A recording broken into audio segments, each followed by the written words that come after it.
저의 믿음의 고백을 주께서 기쁘게 받으신 줄 믿습니다.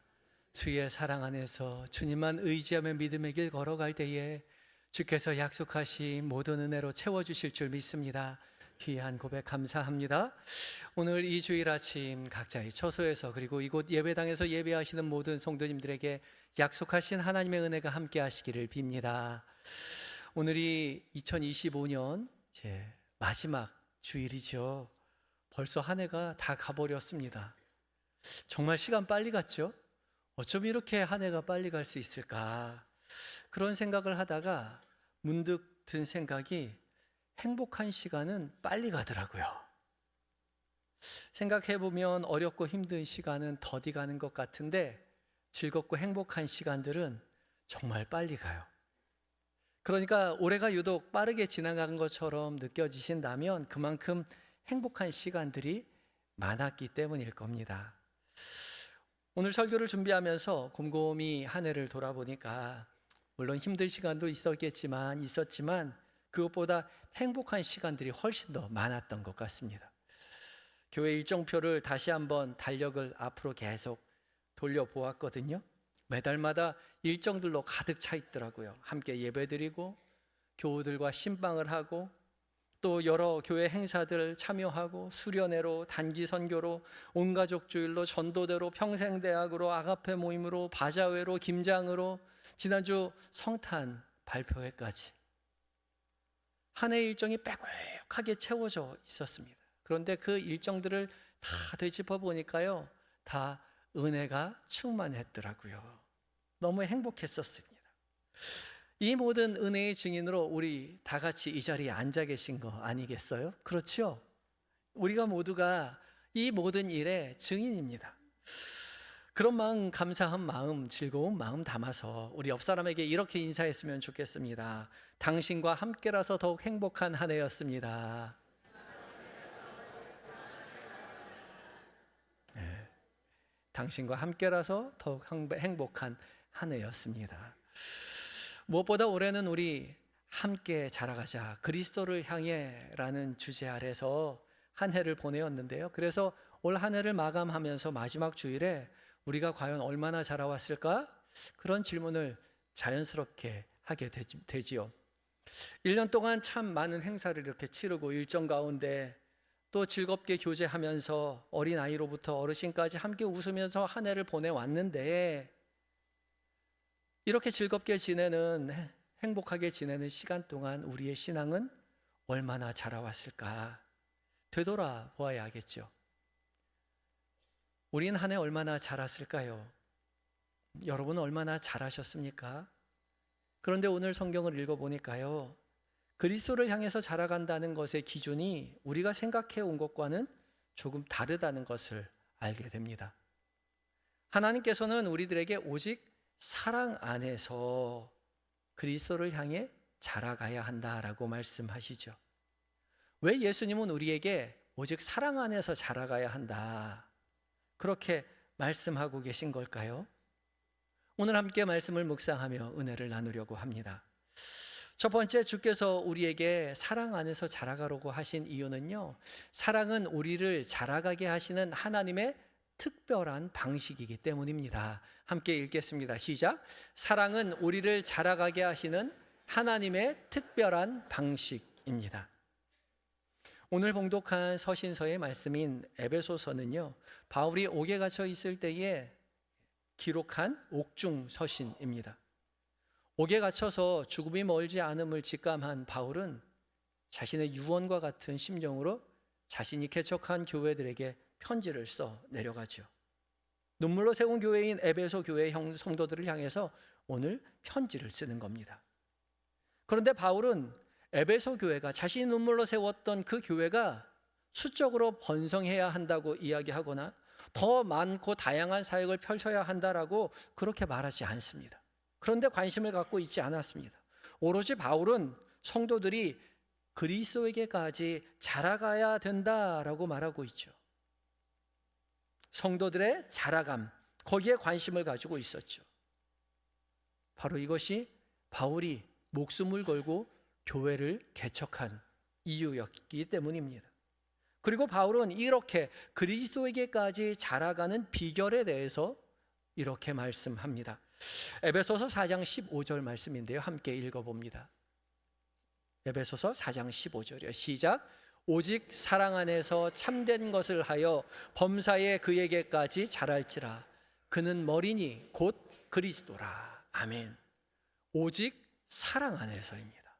오직 사랑 안에서 참된 것을 하여 검사에 그에게까지, 그리스도에게까지 자라가라고 말하죠.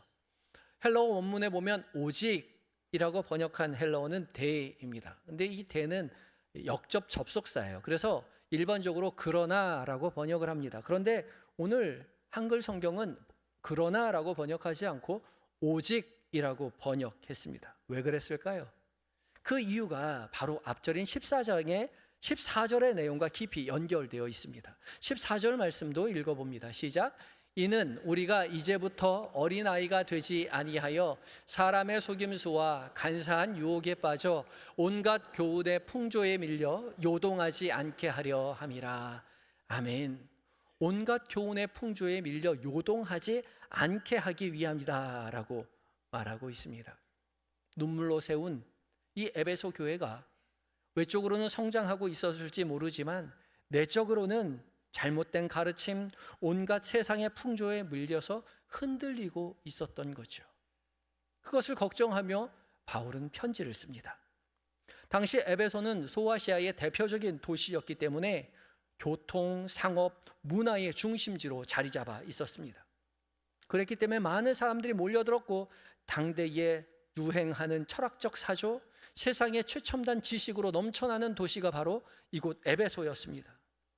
이런 문화 속에서 어린아이와 같은 미숙한 신앙을 가진 사람들은 세상의 풍조에 쉽게 흔들릴 수밖에 없었던 것이죠.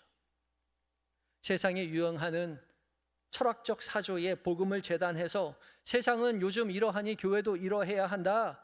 교회도 세상의 흐름에 맞춰 따라가야 한다. 그런 말들이 미숙한 신앙인의 사람의 마음을 흔들었던 겁니다. 이런 어려운 상황 속에서 바울은 에베소 교회를 향해서 분명히 말하고 있는 겁니다.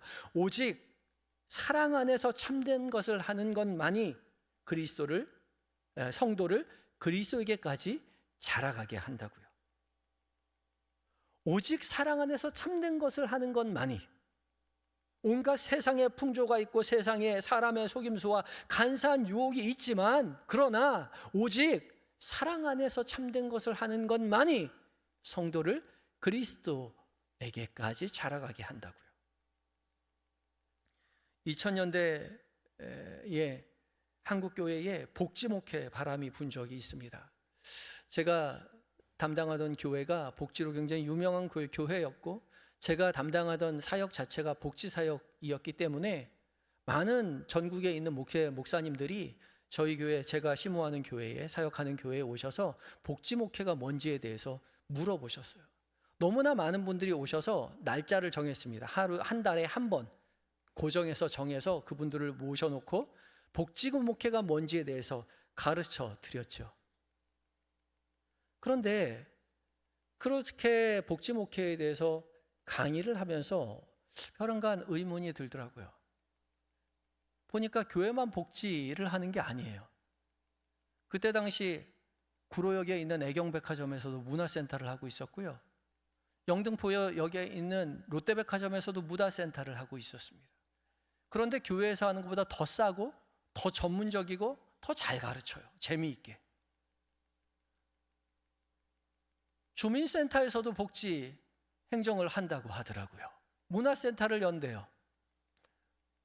아니, 백화점에서도 하고 동사무소에도 하는데 그럼 교회가 굳이 이걸 해야 되나? 교회에서 하는 것과 문화센터에서 하는 게 뭐가 다르지? 뭐가 달라야 하지? 고민에 빠졌습니다. 결국은 교회에서는 사랑이 있어야 한다는 거죠. 기술은 부족할지 모르지만 교회에서 나누어주는 물 한 잔이라도 그리스도의 사랑이 그 안에 담겨 있어야 의미가 있다는 생각이 들었습니다. 그 이후로 교회는 또 문화목회 바람이 불었죠. 너도 나도 카페를 짓고 교회 문화 행사를 만들어서 지역의 주민들을 초청해서 문화 행사를 벌였습니다. 그런데요, 문화 행사는요, 하는 곳이 많이 있습니다. 교회 말고도 많아요. 예전에는 교회가 문화 행사를 선도했지만 지금은 홍대만 가도 몇만 원만 주면 정말 좋은 연주자들이 연주를 하고요. 대학로에 가면 정말 저렴한 가격으로 문화 행사를 즐길 수 있어요. 굳이 교회가 왜 문화 행사를 해야 하지? 그 안에 그리스도의 사랑이 담겨 있지 않다면 의미가 없다는 거죠. 요즘 들어 영성 목회가 바람이 불었습니다. 저도 그 전에 10년 전에 영성을 공부했기 때문에 영성에 대해서 조금 더 깊이 깨달을 수 있는 기회를 얻었습니다. 열심히 공부해 보니까 마찬가지예요. 영성 목회도 어떤 신비적인 경험, 체험을 요구하는 것이 아니라 그 안에 그리스도의 사랑이 있는지 확인해 보아야 한다는 거죠. 아무리 신비적인 체험을 한다 하더라도 그 안에 사랑이 없다면 그 신비의 체험은 거짓 체험이라는 겁니다. 사랑이 필요해요. 사랑은 그리스도에게까지 자라가는 여러 바가지 방법 중에 한 가지가 아니라 그리스도에게까지 가는 유일한 길이 바로 사랑이라는 거죠. 오직 사랑만이 우리를 그리스도에게까지 자라가게 한다고 주님 우리에게 말씀하시는 겁니다. 그래서 바울은 오직 사랑 안에서 참된 것을 하여 범사에 그에게까지 자랄지니 그는 그리스도라고 말씀하시는 겁니다. 참된 것을 하여. 여기서 참된 것은 참된 생활, 진리를 행하며 살아가는 우리의 모든 것을 말하는 것이죠. 말씀을 읽고 기도를 하고 찬양을 하고 교회 안에서 진리 안에서 행하는 모든 것들 가운데 사랑이 있어야 한다는 겁니다. 반드시 사랑이라는 토양 안에서 자라가야 한다는 거죠. 사랑을 떠난 진리는 결코 사람을 그리스도에게까지 자라가게 할 수 없다는 것입니다. 아무리 진리라는 이름으로 기도를 하고 말씀을 공부한다 하더라도 그 안에 그리스도의 사랑이 없다면 그 모든 지식과 기도도 그리스도에게까지 자라가게 할 수 없다는 겁니다. 사랑이 없는 진리는 사람을 살리는 수술칼이 아니라 사람을 정죄하고 상처 입히는 전쟁 도구가 될 뿐이죠. 사랑 없이 지적하고 사랑 없이 비판하고 사랑 없이 평가하는 일이요 정말 쉽습니다. 성경이 그렇게 말하지 않았는데 당신은 왜 그렇게 사느냐고, 세상이 왜 그렇게 가느냐고, 교회가 왜 그렇게 서야 하느냐고 손가락질하기 너무나 쉬워요. 그렇지만 사랑 안에서 진리를 행하는 일은 결코 쉽지 않습니다. 그런데 그 쉽지 않은 길을 주님께서 우리에게 말씀하시죠. 하나님께서는 사랑 없는 편한 길이 아니라 사랑이라는 어려운 길을 통해서 우리를 자라가게 하시는 겁니다. 이것이 하나님께서 우리를 그리스도에게까지 자라가게 하시는 특별한 유일한 방식입니다. 그렇다면 우리가 한 해를 마무리하는 이 마지막 주일에 우리가 이 한 가지의 질문 앞에 정직하게 서 보아야 하겠죠. 올 한 해 참된 것을 하며 믿음의 길 걸어오며 다양한 행사를 우리가 거쳐왔는데요, 이 모든 행사들과 섬긴 가운데 과연 사랑이 있었나? 다시 돌아보아야 합니다. 여러분 교회 행사를 많이 누리시고 즐기시고 참여하시고 봉사하셨는데 그 안에 사랑이 담겨 있었습니까? 그렇게 기억하고 계세요? 이제 우리의 판단 기준이 바뀌어야 한다는 거죠. 세상의 풍조, 세상의 기준에 맞춰서 그런 기준으로 우리 교회를 평가해서는 안 됩니다. 우리 교회 주일 예배 몇 명이나 모이나? 교회 학교 몇 명이 모이나? 우리 교회는 올해 새가족이 얼마나 왔나? 우리 부서 행사 얼마나 매끄럽게 진행되었나? 그런 기준이 아니라 우리가 진리의 이름으로 행하였던 교회의 모든 행사들이, 그 섬김들이 과연 사랑 안에서 행해졌나 돌이켜보아야 된다는 거예요. 물론 이 모든 노력들이 잘못되었다는 건 아니죠. 예배가 몇 명이 모이고 새가족이 몇 명이 왔고 교회의 행사가 얼마나 매끄럽게 진행되었는지 돌아보는 일은 매우 중요합니다. 당연히 점검해야겠죠. 그 일에 헌신하신 모든 수고와 노력들 칭찬받아 마땅합니다. 그런데요, 그 모든 수고에 대하여 마땅히 이 질문 앞에 우리는 한 해를 다시 결산해 보아야 한다고요. 올해 우리는 오직 사랑 안에서 얼마나 행하였는가 말이죠. 올 한 해 오직 사랑 안에서 참된 일을 행하셨습니까? 올해 사랑 안에서 예배 드리셨습니까? 오직 사랑 안에서 기도하셨습니까? 찬양하셨습니까? 그렇다면 그것으로 충분합니다. 올해 찬양대 열심히 봉사하셨는데 사랑 안에서 봉사하셨습니까? 그렇다면 충분합니다. 음이 좀 떨어진다 하더라도, 노래 잘 못 불러도 사랑으로 주 앞에 고백할 때 주님 기쁘시게 받으시는 거죠. 사랑으로서 교사로 아이를 대했다면 그것으로 충분합니다. 사랑으로 주방 봉사했다면 그것으로 충분해요. 사랑으로 청소하고 사랑으로 부서에 헌신했다면 그것으로 입이 충분합니다. 오직 사랑 안에서만 우리가 그리스도에게까지 자라갈 수 있기 때문에 그렇습니다. 세상의 모든 풍조에 흔들리지 아니하고 오직 사랑 안에서 참된 것을 하여 범사에 그에게까지, 그리스도에게까지, 예수님에게까지 자라가시는 저와 여러분이 되시기를 예수 그리스도의 이름으로 축복합니다. 두 번째, 주께서 우리에게 사랑 안에서 자라가라고 하신 이유는요, 사랑은 그리스도를 향하여 자라가는 자들이 맺게 되는 자연스러운 열매이기 때문입니다. 함께 읽어봅니다. 시작. 사랑은 그리스도를 향하여 자라가는 자들이 맺게 되는 열매입니다. 에베소서 4장이 성도가 어디를 향해서 자라가야 하는지에 대한 방향성을 말하고 있었다면, 오늘 봉독한 복음서의 말씀인 요한복음 15장은 그리스도를 향하여 자라가는 성도들에게 반드시 나타나야 하는 자연스러운 열매가 무엇인지에 대해서 분명하게 보여주고 있습니다. 예수님은 제자들에게 요한복음 15장 9절을 통해서 이렇게 말씀하시죠. 함께 읽어봅니다. 시작. 아버지께서 나를 사랑하신 것 같이 나도 너희를 사랑하였으니 나의 사랑 안에 거하라. 아멘. 아버지께서 나를 사랑하신 것처럼 내가 너희를 사랑했으니 너희도 나의 사랑 안에 거해다오. 이 말씀에서 거하다라고 번역한 헬라어는 메노입니다. 메노는 붙어있다, 떨어지지 않다, 거주하다, 오래 거처하다, 그런 뜻을 가지고 있습니다. 이 단어는 요한복음 특별히 15장에서 포도나무와 가지와의 관계를 설명할 때 반복해서 사용되죠.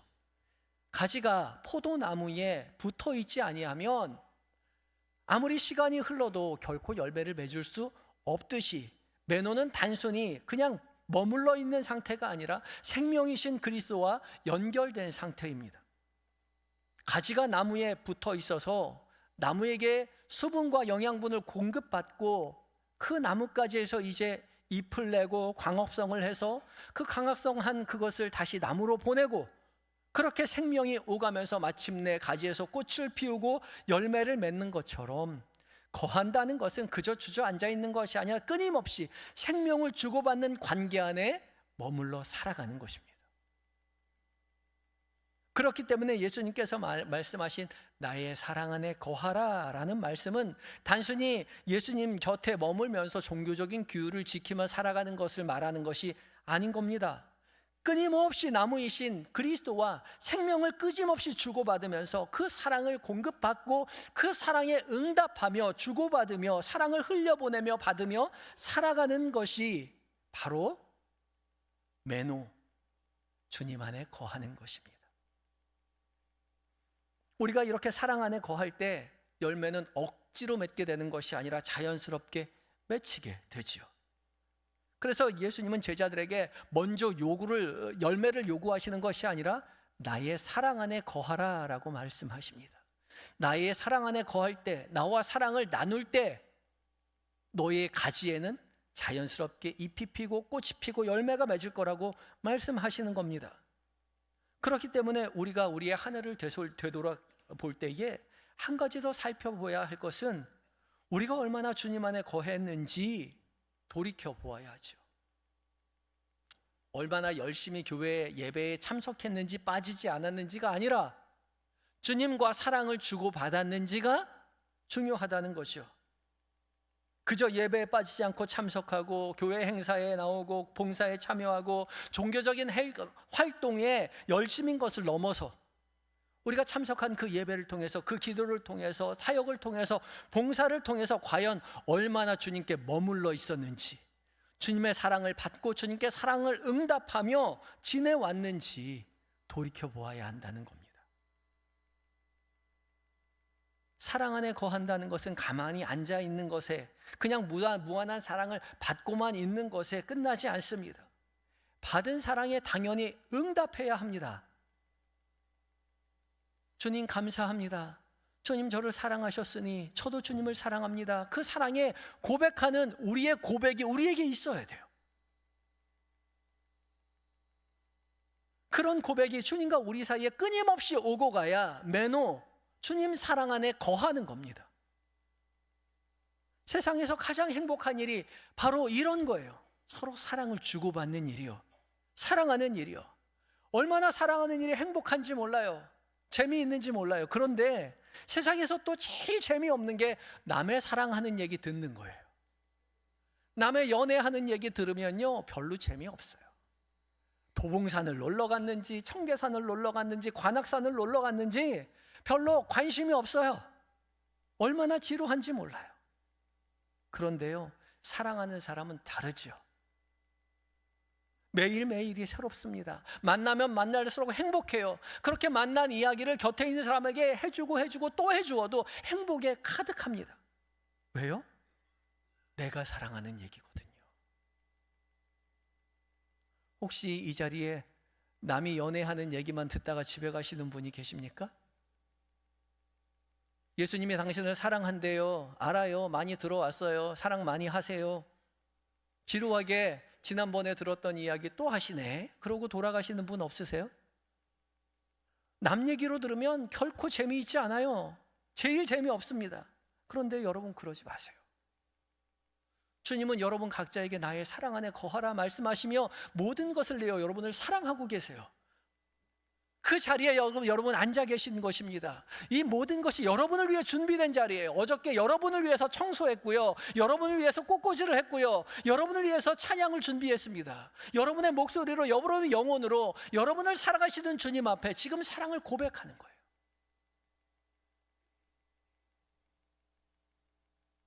그 사랑의 마음을 담아 응답해 보세요. 예수님의 목소리에 귀를 기울여 보세요. 바로 그때 주께서 우리의 사랑하시는 그 사랑을 깨닫게 되고 나도 주님을 사랑한다라고 고백하게 되는 것이죠. 바로 그때 진짜 주님의 사랑 안에 거하는 기쁨과 행복에 만끽하게 될 것이라는 겁니다. 이 행복을 결코 빼앗기지 마시기 바라요. 놓치지 마시기 바랍니다. 주님은 왜 이렇게까지 우리에게 말씀하시는 걸까요? 그 이유를 11절에 이렇게 말씀하십니다. 11절입니다. 시작. 내가 이것을 너희에게 이름은 내 기쁨이 너희 안에 있어 너희 기쁨을 충만하게 하려 함이라. 아멘. 내가 이것을 너희에게 이르는 이유는 내 기쁨이 너희 안에 있기 위함. 나의 기쁨이요, 예수님의 기쁨이요. 예수님의 기쁨이 어떠한 기쁨입니까? 주어도 여전히 행복한 그 기쁨이요. 세상의 기쁨은요, 소유해야 생기고 잃어버리면 사라지고 마는 조건적인 기쁨이지만 주님이 우리에게 주시는 기쁨은 다 내어줘도 여전히 기쁘고, 오히려 기쁘고, 나누어 주어도, 베풀어 주어도 여전히 줄지 않는, 오히려 넘쳐나는 완전한 사랑에서 샘솟는 그 기쁨이에요. 그 기쁨으로 여러분 곁에서 그 사랑을 여러분에게 주고 계시는 거죠. 이 기쁨을 깨달아야 합니다. 주님께서 이 모든 것을 내어주셨다는 사실을 우리의 머리가 아니라 우리의 가슴으로, 우리의 영혼으로 깨닫게 될 때 그 기쁨은 예수님의 기쁨이 아니라 나의 기쁨이 되어 넘치도록 충만하게 된다는 거예요. 이 은혜가 우리에게 있어야 합니다. 머리가 쭈뼛쭈뼛 서고요, 가슴이 벅차올라서 말할 수 없는 감동의 희열을 느끼는 그 기쁨이 우리에게 준비되어 있어요. 눈물이 나는데 슬퍼서 우는 게 아니라 너무 기뻐서 눈물이 나는 그 기쁨이요. 이 기쁨은 아무리 설명해도 몰라요. 맛본 사람만 압니다. 예수님은 이 기쁨이 우리 안에 충만하게 되기를 원한다고 말씀하십니다. 이 충만하다는 단어의 플레로는요, 그냥 가득 차 있다는 게 아니라 차서 넘친다는 거예요. 흘러 넘친다는 거예요. 흘러 넘쳐서 숨길 수가 결코 없어요. 억지로 드러내지 않아도 주변 사람들이 다 압니다. 아, 저 사람 예수님의 사랑을 받고 있구나. 저 사람 지금 예수님을 받은 사람이로구나 자연스럽게 알 수밖에 없어요. 왜요? 예수님의 사랑이, 그 기쁨이 흘러 넘치거든요. 그래서 예수님은 바로 이어서 이렇게 말씀하시는 겁니다. 12절 말씀 읽어봅니다. 시작. 내 계명은 곧 내가 너희를 사랑한 것 같이 너희도 서로 사랑하라 하는 이것이니라. 아멘. 우리가 서로 사랑해야 하는 것이 예수님의 계명이기 때문에 억지로 사랑하는 것이 아닙니다. 내가 너희를 사랑한 것처럼, 모든 것을 다 내어주는 그 기쁨으로 우리를 사랑하는 것처럼 우리도 그 기쁨과 희열을 가지고 넘치는 사랑으로, 넘치는 기쁨으로 서로를 사랑하게 되는 거예요. 억지로 사랑하는 것이 아니라 기쁨으로 자연스럽게 사랑하게 되는 겁니다. 사랑은 율법이 요구해서 억지로 만들어내는 결과가 아니라 우리가 주님의 사랑 안에 거할 때에 서로에게 자연스럽게 흘러넘치는 기쁨과 희열과 감사로 말미암는 사랑인 거죠. 이렇게 우리가 주님의 사랑 안에 거하는 사람, 반드시 자연스럽게 사랑의 열매가 맺혀질 수밖에 없는 거죠. 그렇기 때문에 그리스도를 향해서 자라가는 자들이 나타나는 가장 분명한 표지가 바로 이 사랑이라는 거예요. 주님 안에 거할 때, 주님의 사랑을 받고 주님의 사랑을 응답하며 그 기쁨 속에 거할 때 우리는 사랑이라는 표지가 우리의 삶의 전체 가운데 드러날 수밖에 없는 겁니다. 이렇듯 에베소서 4장이 그리스도께까지 자라가는 신앙의 자라감의 방향성을 보여주었다면, 요한복음 15장은 자라감에 자연스럽게 드러나는 열매를 보여주지요. 이 열매는 결코 성경적인 지식이 늘어나는 것도 아니고 유창하게 기도를 할 수 있게 되는 것도 아니고 교회에서 많은 직분을 감당하게 되는 것도 아닙니다. 자라감의 유일한 표징은 오직 사랑입니다. 사랑 안에 거하고 사랑하며 살아가는 것이요. 그리스도를 향하여 자라가는 모든 자들은 반드시 사랑 안에 거하고 사랑하며 살아가게 되어 있습니다. 말로만이 아니라 삶에서, 태도에서, 서로의 관계 안에서 사랑이 드러나게 되어 있다는 거죠. 사랑하며 사셨습니까? 그것으로 충분합니다. 그러나 혹시 사랑하지 못하셨습니까? 혹시 누군가의 관계가 서원해진 적이 있으십니까? 여전히 서먹서먹한 관계 안에 있습니까? 그렇다면 다시 주님의 사랑 안에 거하시기 바랍니다. 한 해 동안 교회의 많은 사역 가운데 지치셨습니까? 그렇다면 다시 주님의 사랑 안에 거하시기 바랍니다. 반복되는 예배 더 이상 기쁨을 잃어버리셨습니까? 다시 주님의 사랑 안에 거하시기 바랍니다. 오직 사랑 안에서 주님의 사랑에, 그 기쁨에 겨워 나도 주님을 사랑한다고 고백하고 그 충만하게 넘치는 그 기쁨으로 말미암아 다시 옆에 있는 서로를 사랑하게 되고 사역을 기쁨으로 행하게 될 때 우리는 그리스도에게까지 자라가는 은혜를 누리게 될 것입니다. 주께서 우리를 사랑하신 것처럼 오직 사랑 안에서 우리도 주님을 사랑한다고 고백하며 차고 넘치는 기쁨과 사랑으로 서로를 사랑하며 오직 그리스도를 향하여 함께 자라가시는 저와 여러분이 되시기를 예수 그리스도의 이름으로 축복합니다. 함께 기도하시겠습니다. 완전한 사랑으로 우리를 사랑하시는 하나님, 함께 자라가자 그리스도를 향해라는 표 아래 지나온 한 해를 다시 돌아보게 하시니 감사합니다. 우리의 열심과 노력이 아닌 오직 주님의 사랑 안에서만 우리의 신앙이 이루어질 수 있도록 주님 은혜를 베풀어 주시옵소서. 오직 주님 안 은혜 안에 거하며 사랑 안에 거하며 자연스럽게 열매 맺는 삶을 살아가게 하시고 주님의 기쁨으로 우리도 서로를 사랑하며 기쁨 충만하며 그리스도를 향하여 자라가는 은혜의 삶 살게 하여 주시옵소서. 우리의 기쁨의 근원 되신 예수님의 이름으로 감사 기도드리옵나이다. 아멘.